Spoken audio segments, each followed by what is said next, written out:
Welcome back to Trans Sandwich by Tarella.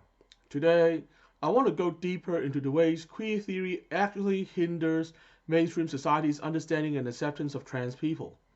As I previously described, queer theory is anti-essentialist in a fundamentalist way and insists that all categories of gender and sexuality are entirely socially constructed. As such, its mission is to challenge and actively deconstruct, in a postmodern sense, all stable meanings of terms like male and female. While some may say that queer theory is about questioning established norms around gender and sexuality, it actually goes much further than that. The problem with queer theory is not with rejecting rigid binaries and categories. The problem is that it takes its anti-essentialism way too far, to the point that it simply can't accept any essential core meaning in terms like male and female. This means that ultimately no shared meanings are possible, which severely hampers meaningful conversation and understanding. Queer theory's refusal to accept at least some level of essential meaning for male and female hampers both trans people's formation of a stable identity in themselves as well as our communication with broader society. Many trans people, like myself, understand our identities as not feeling comfortable living as male and more comfortable living as female, and vice versa. For me, I formed this view from a very young age, and it has been a stable part of my reality. Even non binary people often form their identities in relation to not fitting with male and female as pre existing concepts. If male and female were empty categories that meant nothing at the core, statements like these wouldn't even make sense. By rejecting all essential meaning for male and female, queer theory invalidates the stable self identity of trans people. Instead, it reduces trans identities, and indeed all LGBT identities, to opposition to stable meanings of male and female. Not only is this not our authentic sense of self, and not how most of us arrive at our own understanding of what being trans is, it also has important harmful consequences for trans understanding and acceptance in wider society.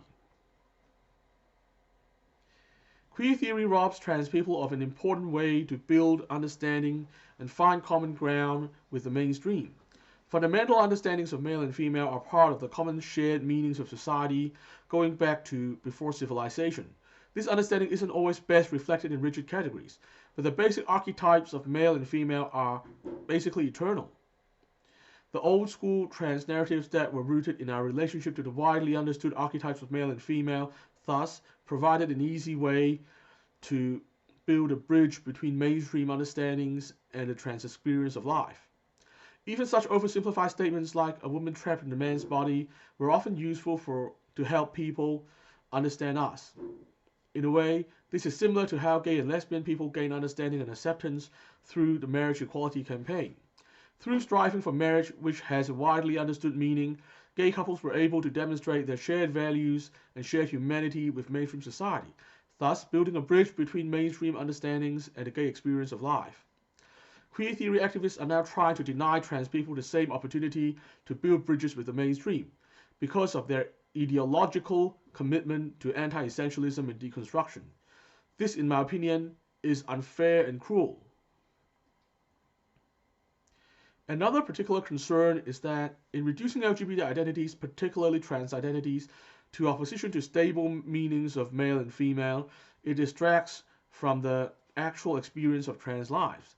Instead of discussing the challenges faced by trans people in our everyday lives, with a particular focus on the needs of people living with gender dysphoria and how trans people can be accommodated, queer theory makes the trans discourse all about opposing stable meanings of male and female. Queer theory activists are essentially turning trans people into a chess piece for their radical objectives, and in the process, displacing the meaning of trans identity from one based in lived reality to one based in ideology. Queer theory activism has already had harmful effects in the real world. For example, the media discussion of trans people rarely focuses on gender dysphoria and the needs of trans people anymore. There is not much talk about the validity of trans identity from a scientific or empirical point of view. Indeed, I think the way mainstream media portrays trans lives nowadays sometimes makes being trans look like a lifestyle choice. All this allows the pseudo-scientific talk of anti-trans activists, including gender-critical feminists, sometimes known as TERFs, to sound more scientific than us, and hence more credible to many observers. This, in turn, has led to a false narrative of trans identity being able to be resolved by reducing gender stereotypes, as if issues like physical dysphoria did not exist at all. This narrative is now surprisingly prevalent, especially in certain circles, like IDW fans and anti-woke socialists. I think this just shows how queer theory and gender-critical feminism ultimately have the same aim, i.e. gender abolition, and they are just using trans people in a different way to achieve their aim. Different methods, but same goal. One might even observe that queer theory and gender-critical feminism are actually playing out a false dialectical narrative that ultimately moves towards the abolition of gender and the necessary erasure of trans people and gender dysphoria in the process. If one takes this view, the dominance of queer theory on one side of the trans narrative and gender-critical feminism on the other side is indeed a scary situation for trans people, and one that we must urgently seek to change. That's all for today. I'll be back next time to discuss another big idea. Remember, on this show, the personalities don't matter, it's the ideas that matter. Until next time, remember to resist conformity and stay positive. Our future depends on it.